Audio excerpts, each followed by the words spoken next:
Dianne Feinstein has put across a assault weapons ban in the Senate today, and it is actually pretty sweeping in terms of the sorts of bans that it would have. She ticked off a lot of the boxes that I know that strong liberals who are in favor of gun control would want.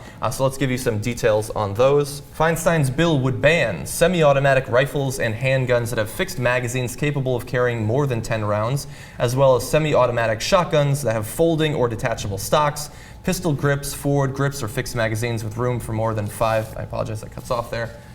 Not sure exactly where we were going with that. 5 rounds. Exactly, 5 rounds, I imagine. And all told, 150 types of semi-automatic weapons. So that's pretty sweeping. Before we get to the commentary, let's have a little bit of the video of Dianne Feinstein talking about this at the press conference today. Today, my colleagues and I are introducing a bill to prohibit the sale, transfer, manufacture, and importation of assault weapons and large capacity ammunition feeding devices that can accept more than 10 rounds.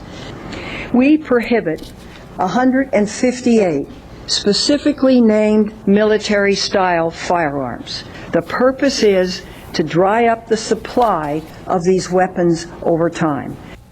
Yeah, and it wasn't in there, but and if it was, I missed it. She says no weapon is being taken from anyone. Right. Now, I have a feeling that Republican or conservative radio personalities probably will miss that little fine text there.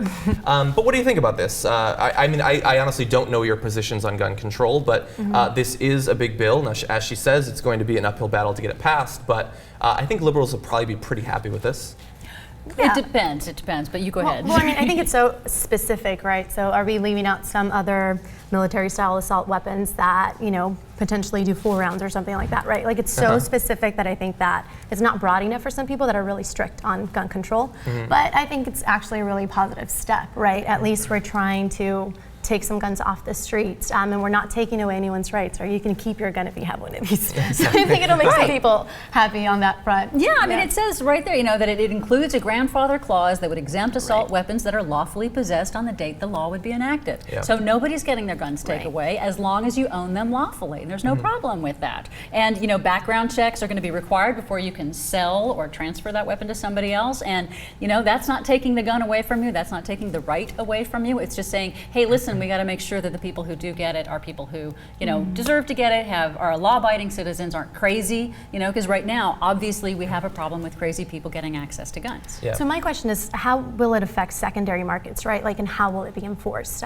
Sure, you have this great, new potential law and so much legislation being put on the table, but if it really happens, how will you control it outside of, legal places that are selling guns? Does it close the gun show loophole, for example? Exactly. Does it close the private sale, where people can go in as a straw buyer and buy guns? They're law-abiding. They can pass the background check, so they go and they buy it for people who can't pass it. They're able to, we have these huge loopholes that make it possible. And the old 1994 ban that went away, that had some really strange, restrictions on it, like little things that you couldn't have and you could have that manufacturers were found very easy to bypass and to get around. Right. So, to me, this is maybe a great thing, good for her. But if that's what she believes in, then that's what she should put forward. But does it have the kind of loopholes that make it essentially a nothing burger? Yeah.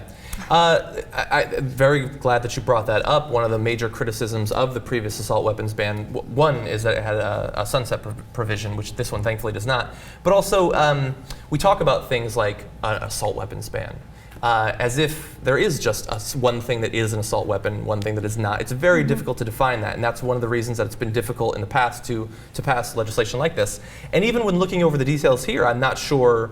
There are particular places where I don't know that even me, and I'm not a huge Second Amendment rights person, I don't know that I agree with it. I mean, the fact that something has a folding or detachable stock or a pistol grip, that sounds bad. And when you look at a picture of one of these guns, it might look menacing. But I know that growing up, I've talked previously on the show, I used to go shooting with my father, just target shooting. And I had a .22 caliber rifle that had a banana clip and a bipod and a scope. And if you were to just look at a picture of it, it looks like something some terrorist in Afghanistan would be holding. but it could barely knock a can off of like a railing or something like that. And so I worry that in getting caught up with accessories and things like that, that we might get off track. And there are a lot of weapons that are going to be banned by this. I do think that it's extremely important, and Cenk talks about this all the time, that we ban the sale of magazines that can hold more than 10 rounds. I don't know where you want to put the level, but 10 seems fair. Although, of course, the ones that are already out there are going to be sold in secondary markets, as you said. We don't know that there's going to be any regulation on secondary markets, and it's not impossible for people to craft their own. So we've said before, these sorts of laws are not going to stop mass shootings, they're not going to stop massacres in schools, but if they're able to pass it and somehow get it through the House, I think that would be a good step.